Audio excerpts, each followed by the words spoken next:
Morning students. आप सभी को जन्माष्टमी की बहुत बहुत बधाइयाँ, शुभकामनाएं। जो कल थी, आज हम गोगानवमी का त्यौहार मना रहे हैं, उसकी भी आपको बहुत बहुत शुभकामनाएं। और आज जो हम जानने वाले हैं, जल्दी से टॉपिक पे आती हूँ। और बड़ी खुशी की बात है कि कल हम सब कॉलेज में, महाविद्यालय में मिलने वाले हैं। लास्ट ऑनलाइन क्लास होगी अपनी। तो आज हम ऐसा इंटरेस्टिंग चीज़ जानते हैं ताकि आगे आने वाले जो पाठ्यक्रम है, जो अपना सिलेबस है, उसको हम बहुत अच्छे से जान सकें। तो फर्स्ट पेपर की जो सेकंड और थर्ड इकाई थी बच्चों को हो चुकी है। अब सेकंड पेपर जो अपना है, नाटक और एकांकी, उसमें नाटक और एकांकी के तत्व जो बहुत इम्पोर्टेंट है वो आज हम जानते हैं। चलिए, विषय है अपना नाटक एवं एकांकी के तत्व। ठीक, नाटक और एकांकी के तत्व। अब तत्व होते क्या हैं? पहले आपने पढ़ा तो बहुत होगा, कहानी के तत्व, उपन्यास के तत्व।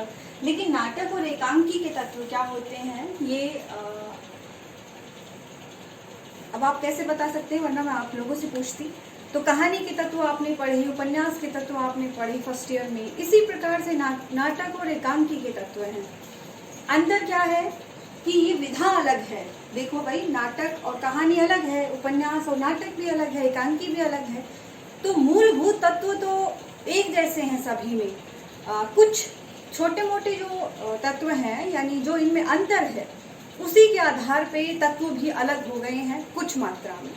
अच्छा, ये छोड़िए, तत्व होता क्या है? जिनसे मिलकर कहानी बनती है वो कहानी के तत्व, जिनसे मिलकर उपन्यास बनता है वो उपन्यास के तत्व, और जिन तत्वों से मिलकर नाटक बनता है, यानी एक नाटक बनने में, एक नाटक लिखने में लेखक को किन किन बातों का, किन किन चीज़ों का ध्यान रखना और उनको सम्मिलित करना आवश्यक होता है, वो तत्व होते हैं।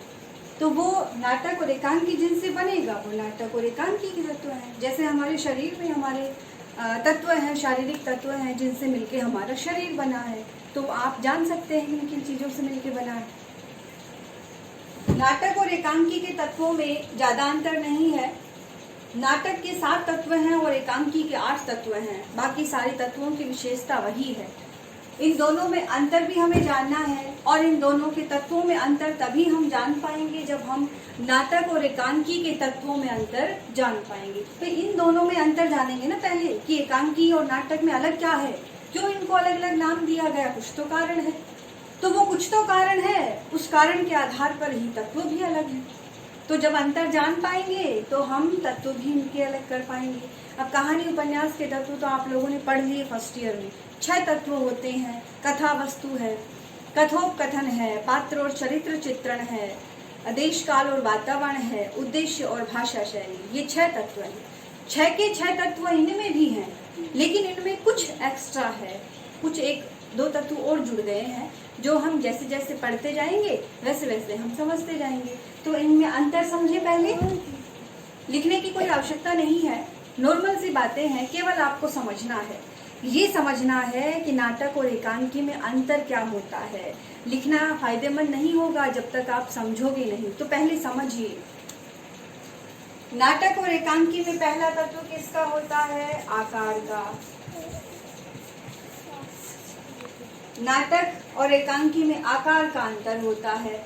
नाटक बड़ा होता है, यानी इसमें मिनिमम 3 सर्ग होने चाहिए, 3 अंक होने चाहिए या उससे ज़्यादा होने चाहिए। यानी नाटक का कलेवर या उसका आकार जो है बड़ा होता है। एकांकी क्या होती है? एक ही अंक होता है। एकांकी में एक ही अंक होता है, यानी इसमें कोई एक ही घटना होती है और कोई दूसरी कथा इसमें नहीं होती है। इन दोनों में अंतर हम इस आधार पे समझ सकते हैं, जैसे कहानी और उपन्यास में अंतर है। कहानी में क्या होता है, क्योंकि वो आपने पढ़ा हुआ है, इसलिए उस आधार पे जल्दी समझ पाएंगे। कहानी और एकांकी में, उपन्यास में क्या अंतर है? कहानी में जीवन की किसी एक घटना का वर्णन किया जाता है, जबकि उपन्यास में पूरे जीवन का चित्रण होता है। उसी प्रकार एकांकी में केवल एक ही अंक होता है, जो आप लोग पढ़ने वाले हैं। नाटक में अंकों की संख्या अधिक होती है। मैक्सिमम 8, 7 या 8 हो सकते हैं, मिनिमम 3 तो होने चाहिए नाटक में अंक। तो आकार हो गया सबसे पहला अंतर। चीज वही होती है, इसको भी मंच पे खेला जाता है, एकांकी को भी और नाटक को भी, लेकिन नाटक कहानी और उपन्यास की तरह ही नाटक और एकांकी है।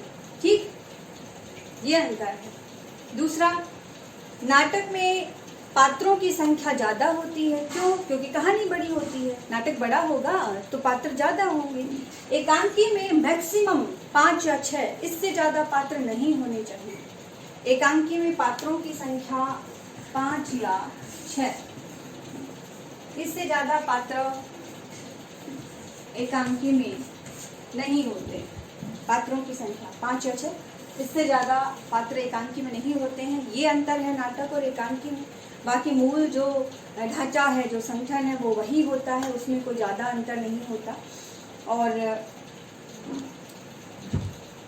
आगे जो नाटक और एकांकी में अंतर है कि नाटक में एक कथा तो मूल कथा होती है, यानी एक तो मेन कहानी होती है जैसे पिक्चर में होती है, और उससे जुड़ी हुई कुछ छुटपुट घटनाएं भी, कुछ छोटी मोटी कहानी भी उससे जुड़ी हुई रहती है। यानी मूल कथा और गौण कथा, छोटी जैसे उपन्यास में होती है कि एक कथा तो चलती रहती है, एक कहानी, तो छुटपुट घटनाएं भी जो घटित रहती हैं पात्रों से संबंधित, वो भी उसमें बता दी जाती हैं। तो इसी प्रकार उपन्यास में भी गौण कथा भी हो, नाटक में मूल कथा के साथ साथ गौण कथा भी होती है, जबकि एकांकी में ऐसा नहीं होता। एकांकी में एक ही घटना होती है, एक ही कथा होती है, एक ही स्थान पर दिखाया जाता है और एक ही समय पर होती है। ना तो जगह बदलेगी, जो भी दृश्य है एक ही दृश्य होगा, एक ही जगह पे होगा, पात्र कहीं अन्य नहीं जाएंगे, वही सारी घटना घटित होगी, एक ही घटना होगी, एक ही समय पे, एक ही स्थान पे होती है। जबकि नाटक में ऐसा नहीं है। नाटक में स्थान भी बदला जाता है, समय का भी अंतराल आ जाता है, जैसे 2 वर्ष बाद, 1 वर्ष बाद। एकांकी में ऐसा नहीं होता। एकांकी में समय का अंतराल नहीं होता, झटाक से घटना जो है वो घटित हो जाती है। तो कहानी और उपन्यास में जो अंतर है वही एकांकी और नाटक में अंतर है। ठीक, ये मुख्य जो 2-3 अंतर थे, आकार का है, पात्रों का है, मूल कथा गौण कथा का है, समय और स्थान का है। बाकी सारी चीजें मंच पर इसको भी खेला जाता है, मंच पर इसको भी खेला जाता है। ठीक, ये तो अंतर था।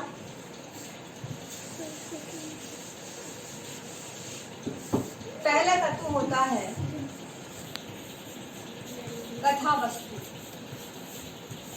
या विषय वस्तु। ये आपने कहानी और उपन्यास सभी जितनी भी विधाएं हैं उन सब में आपको मिल जाएगी कथा वस्तु। आधुनिक जो अत्यंत आधुनिक विधाएं हैं उनमें तो फिर भी अभाव हो सकता है, जैसे साक्षात्कार है, जैसे डायरी लेखन है, जैसे पत्र लेखन है, उनमें इस तरह का ये कथा वस्तु फिर भी मूल भाव तो होता ही है, कोई न कोई घटना या बात तो होती है। तो कथा वस्तु आप सभी परिचित हैं क्या होती है। उपन्यास, कहानी, नाटक, एकांकी सभी में कथा वस्तु मिलती है। एक निबंध में कथा वस्तु नहीं हो सकती क्योंकि उसमें घटना नहीं होती, निबंध में विचार होते हैं। तो कथा वस्तु के 3 सोपान हैं, आरंभ, मध्य और अंत। आरंभ, मध्य और अंत, ये कथा वस्तु के 3 सोपान हैं। आरंभ कैसा होना चाहिए, कहानी का, नाटक का, यानी कोई भी जो मैटर है, जो भी कथा है, उसका आरंभ कैसा। कहानी का नाटक भी बन सकता है और नाटक की कहानी भी बन सकती है। क्या अंतर है, उसमें संवाद होते हैं। कहानी में पात्र सारी बातें नहीं बोलते हैं, जबकि नाटक में पात्र सारी बातें बोलेंगे, लेखक का कोई स्थान नहीं, लेखक अपने मुंह से कुछ नहीं बताता, जबकि उपन्यास और कहानी में लेखक बोलता है, जबकि इनमें लेखक नहीं बोलेगा, पात्रों के माध्यम से बोला जाएगा, संवाद होंगे, डायलॉग होंगे, वर्णन नहीं होता है।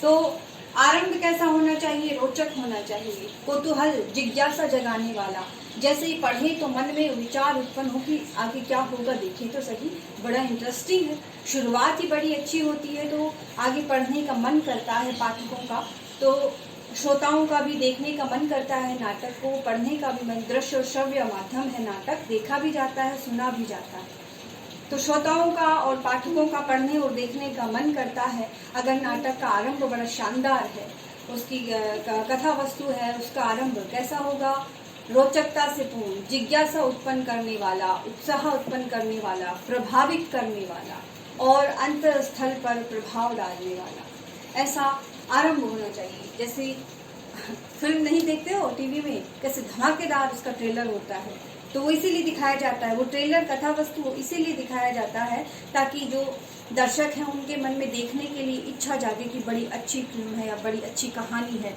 देखने के लिए तो बनता है। तो वो कथा वस्तु का आरंभ है। मध्य में क्या होता है? मध्य में जो मूल घटना है वो घटित होती है, यानी कार्यक्रम आगे चलता है, पात्रों से परिचय होता है, पात्रों के चरित्र के बारे में पता चलता है कि कौन पात्र कैसा है और किसका व्यवहार कैसा है, कौन सज्जन है, कौन दुर्जन है।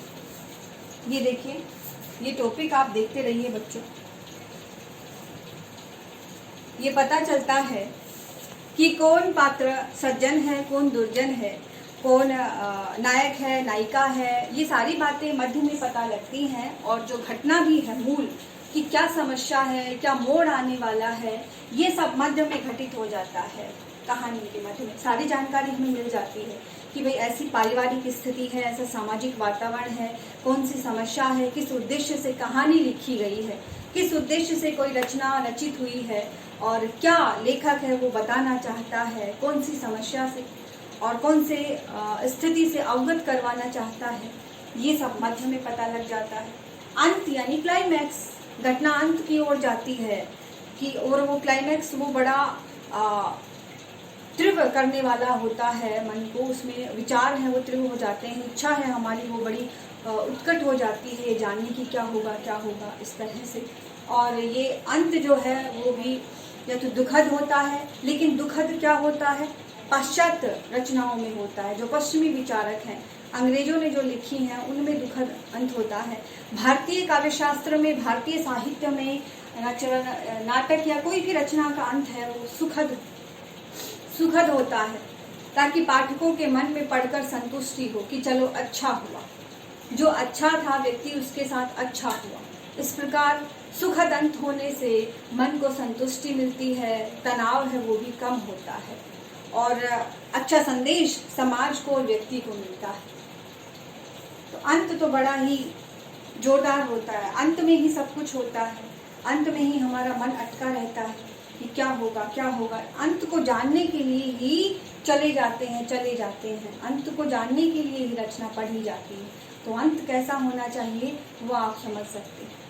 अंत सुखद होना चाहिए, अंत संदेश से युक्त होना चाहिए, अंत जो है वो एक छाप छोड़े श्रोताओं पर और पाठकों पर, ऐसा अंत होना चाहिए। व्यक्तित्व को प्रभावित करे, उनके अशुद्ध जो विकार हैं, बुरी जो भावनाएं हैं, उनको बाहर निकालने का प्रयास करें। कोई भी कहानी में कोई समस्या जरूर होती है, उसमें कोई संदेश जरूर होता है, उसको पढ़कर मन में जो विचार हैं वो प्रभावित होनी चाहिए। ऐसा अंत नाटक का या किसी भी रचना का होना चाहिए। तो ये कथा वस्तु पहला तत्व था। ये नाटक का भी होता है और एकांकी का भी होता है। अंतर क्या है? नाटक की कथा वस्तु बड़ी होती है, एकांकी की कथा वस्तु छोटी होती है। ठीक, दोनों का तत्व है, एकांकी का भी और नाटक का भी। दूसरा क्या है? संवाद, पहले पात्र आएंगे तभी तो संवाद आएगा। पात्र एवं चरित्र चित्रण। पात्र एवं चरित्र चित्रण ये नाटक का दूसरा, एकांकी का और नाटक का दोनों के तत्व समान है, केवल एक तत्व का डिफरेंट है जो मैं अंत में बता दूंगी। दोनों के साथ साथ चलेंगे, जो मूल तत्व है वो। पात्र और चरित्र चित्रण, नाटक और एकांकी में अंतर क्या था? नाटक में पात्र ज्यादा होते हैं, एकांकी में पात्रों की संख्या कम होती है। क्यों? क्योंकि घटना भी तो छोटी होती है ना, इसलिए ज्यादा पात्र आएंगे तो फिर गड़बड़ हो जाएगा। मैक्सिमम 5 या 6 पात्र हो सकते हैं, 6 से ज्यादा नहीं हो सकते। तो कैसे होने चाहिए पात्र? जैसी घटना है, जैसी विषय वस्तु है, उसके आधार पर ही पात्रों का चुनाव होना चाहिए, पात्रों की संख्या होनी चाहिए। घटना जैसी है उसके आधार पर ही नायिका प्रधान हो रचना या नायक प्रधान हो, उसी के आधार पे। अच्छा, मान लीजिए जैसे ऐतिहासिक घटना है, यानी इतिहास से कोई कहानी ली गई है। जैसे आप लोग ध्रुव स्वामिनी पढ़ोगे, आपका जो लगा हुआ है सिलेबस में जयशंकर प्रसाद का नाटक ध्रुव स्वामिनी, वो ऐतिहासिक कथा वस्तु इतिहास से ली गई है। तो पात्रों के नाम और पात्र ऑटोमेटिकली क्या हैं, वो इतिहास से ही लिए जाएंगे। और पात्रों की संख्या बता दी मैंने। पात्र कैसे होने चाहिए, कथा को आगे ले जाने वाले होने चाहिए पात्र। नायक पात्र और दुर्जन पात्र, यानी मुख्य पात्र और विपरीत जो पात्र, नायक खलनायक जिसको बोलते हैं, ये पात्र होने चाहिए। नायक के सहयोगी पात्र होने चाहिए और जो कथा है उसको आगे ले जाने वाले होने चाहिए पात्र। नाटक और एकांकी के पात्र की जो विशेषताएं हैं वो दोनों में सेम होंगी। जो पात्र हैं वो घटना के अनुकूल, जैसी भी घटना है, सामाजिक है, ऐतिहासिक है, पौराणिक है, उसी के अनुकूल होने चाहिए। पुराणों से अगर घटना ली गई है, जैसे देवी देवताओं की है, शिव पार्वती की कथा है, राधा कृष्ण की कथा है, राम सीता की कथा है, जो भी है, तो उसके अकॉर्डिंग ही पात्र लिए जाएंगे। और कथा जैसी होगी वैसे ही पात्र होंगे ये, तो ही उसमें स्वाभाविकता आ पाएगी कि ऐसा लगेगा कि हाँ वास्तव में घटना, जैसे पिक्चर देखते हो आप लोग, पुराने ज़माने की है या उसका जो उसकी विषय वस्तु है वो कैसी है, उसके अकॉर्डिंग ही पात्र उसमें होते हैं। आधुनिक समय की और पुराने ज़माने की, अब की और पुराने ज़माने की जो नाटक हैं, पिक्चर हैं, ये नाटक टीवी में जो सब आता है वो नाटक ही है, वो इसी तरह से बनते हैं। पिक्चर है वो भी नाटक है, क्योंकि उसमें भी तो पात्र ही तो होते हैं जो आपस में बोलते हैं, डायलॉग बोलते हैं, संवाद बोलते हैं, कथा आगे बढ़ती है। तो पात्र कैसे होने चाहिए, विषय वस्तु के अनुरूप होने चाहिए, कथा को आगे ले जाने वाले होने चाहिए, एक मुख्य पात्र होना चाहिए और एक दुर्जन पात्र होना चाहिए, ताकि दोनों में जो संघर्ष हो और उस संघर्ष से कथा आगे बढ़े, है ना, जिसमें ट्रायंगल बोलते हैं, द्वंद्व अच्छे और बुरे में, जिससे कथा आगे बढ़े। बाकी सहयोगी पात्र, नायक के नायिका भी हो, नायिका प्रधान है नाटक तो नायिका ही मुख्य होगी, और नायक प्रधान है तो नायक मुख्य होगा। सहयोगी पात्र हैं वो भी कथा को आगे ले जाने में नायक की सहायता करते हैं। नायक क्या होता है, जो आगे ले जाता है कथा को। सारी जो कथा है वो उसी के इर्द गिर्द घूमती है, नायक की। जिसके सारी कथा इर्द गिर्द घूमेगी, सारी घटनाएं जिससे संबंधित होंगी, वही नायक होगा। तो इस तरह से पात्र, नायक और खलनायक विषय वस्तु के अनुरूप होने चाहिए, कथा को आगे ले जाने वाले होने चाहिए। सहयोगी पात्र नायक के भी कथा को आगे बढ़ाने में मदद करें, सहयोग करने वाले होने चाहिए। पात्रों की संख्या है वो भी विधा के अनुरूप उचित होनी चाहिए। इस तरह से इसमें हम लिख सकते हैं। ये दो तत्व। तीसरा देखते हैं, चलिए।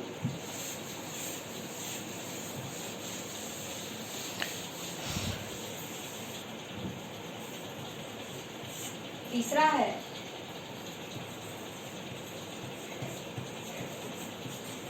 कथोपकथन या संवाद।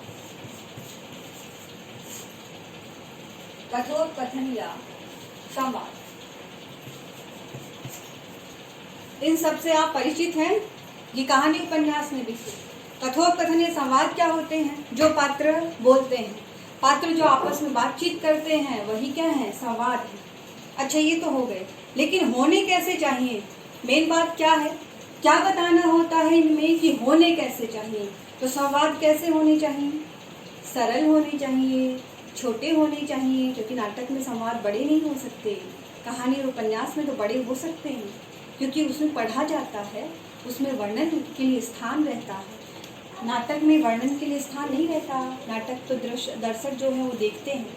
अगर एक ही आदमी बोले जाएगा तो दर्शक तो ऊब जाएंगे। तो नाटक के अनुसार कथन कैसे होने चाहिए, छोटे होने चाहिए, सरल होने चाहिए, स्पष्ट होने चाहिए, पात्र के अनुकूल होने चाहिए। पात्र के अनुकूल मतलब पढ़ा लिखा पात्र है तो पढ़े लिखे जैसी बात करेगा, बच्चा है तो बच्चे जैसी बात करेगा, प्रौढ़ है तो प्रौढ़ जैसी, यानी बुजुर्ग है तो बुजुर्ग जैसी बातें करेगा, स्त्री है स्त्री की तरह करेगी, पुरुष है पुरुष की तरह करेगा।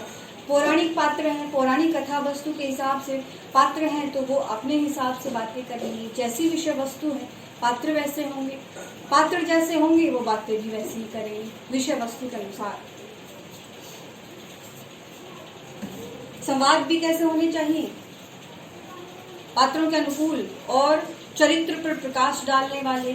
चरित्र पर प्रकाश कैसे डलता है बच्चों, क्योंकि जब आपस में बातें करेंगे जो पात्र हैं उसमें तो वो बात करेंगे तभी तो पता लगेगा कि कौन पात्र कैसा है, कौन तो नायक है और कौन खलनायक है। पहले तो लिखा नहीं रहता उसमें कि ये तो इसका नायक है और ये इसका खलनायक है, नहीं, पिक्चर में भी नहीं पता होता कि नायक कौन खलनायक, देखने में पता लगता है ना। वैसे तो आजकल पता होता है, लेकिन जब वो बातें करते हैं तो कथन कैसे होने चाहिए, पात्रों के चरित्र पर प्रकाश डालने वाले होने चाहिए और प्रभाव उत्पादक होने चाहिए, स्वाभाविक होने चाहिए, यानी वास्तव में ऐसा लगे कि हाँ ये अपनी बात कह रहा है, ऐसा नहीं कि बनावटी ना लगे। स्वाभाविक मतलब बनावटी ना लगे।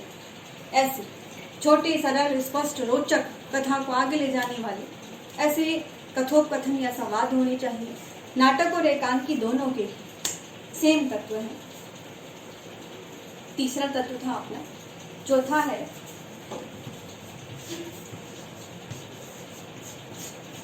देश काल एवं वातावरण।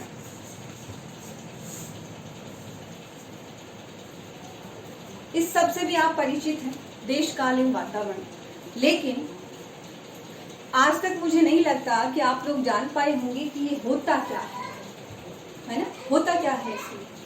देश काल और वातावरण का अर्थ होता है, सीधी सरल भाषा में बताऊं, कहानी या घटना या विषय वस्तु कुछ भी कहें, वो जिस समय की है उसी समय का रहन सहन, उसी समय का पहनावा, वेशभूषा, संस्कृति दिखाना ही देश काल और वातावरण है। जैसे शिव पार्वती की कथा है, तो शिव पार्वती के समय यानी पौराणिक समय में जो वातावरण था आसपास का, कि वो कैलाश पर्वत पर रहते हैं, कपड़े कैसे पहनते हैं, उनकी साज सज्जा कैसी थी, उनकी भाषा कैसी है, ये सब उसी समय का दिखाना देश काल और वातावरण होता है ना। अब आप पार्वती मैया को जींस टॉप पहन के दिखा दोगे तो वो तो स्वाभाविक नहीं लगेगा ना। तो पार्वती मैया जो कपड़े पहनती थी या पहनती है उसी के हिसाब से दिखाना पहनावा, उसी के हिसाब से उनका कल्चर, खाना पीना, रहना सहना, तीज त्योहार जो भी है, जिस समय की घटना है, जिस तरह की घटना है, ऐतिहासिक, पौराणिक, सामाजिक, राजनीतिक, जिस भी तरह की है, आंचलिक है यानी ग्रामीण क्षेत्र से संबंधित है तो ग्रामीण क्षेत्र का ही वातावरण परिवेश दिखाना होगा, तो वो क्या है, देश काल और वातावरण। मुझे लगता है बहुत अच्छे से आप इसको जान गए होंगे कि देश काल और वातावरण होता क्या है ना। जिस समय की घटना है उसके हिसाब से सारी चीजें बदलनी होती है, भाषा भी, पहनावा भी। धोती कुर्ता पहनेगा अगर ग्रामीण अंचल में दिखाना है तो भाषा भी हमें बदलनी पड़ेगी। जो औरतें हैं किस तरह का पहनावा पहनती है, कैसे त्योहार मनाती हैं, कैसे आपस में वो रहती है, उनकी संस्कृति कैसी है, मिलजुल कर रहती हैं और क्या कार्य करते हैं, पशुपालन है, खेती है, ये सारी छोटी मोटी चीज़ें आसपास का वातावरण दिखाना समय के हिसाब से, वो देश काल वातावरण। ये 4 तत्व हमने नाटक और एकांकी के पढ़े हैं। आगे 3 तत्व नाटक के बच गए हैं और 4 तत्व एकांकी के बच गए हैं, जो हम अगली कक्षा में जानने का प्रयास करेंगे। अभी के लिए इतना ही काफ़ी। धन्यवाद।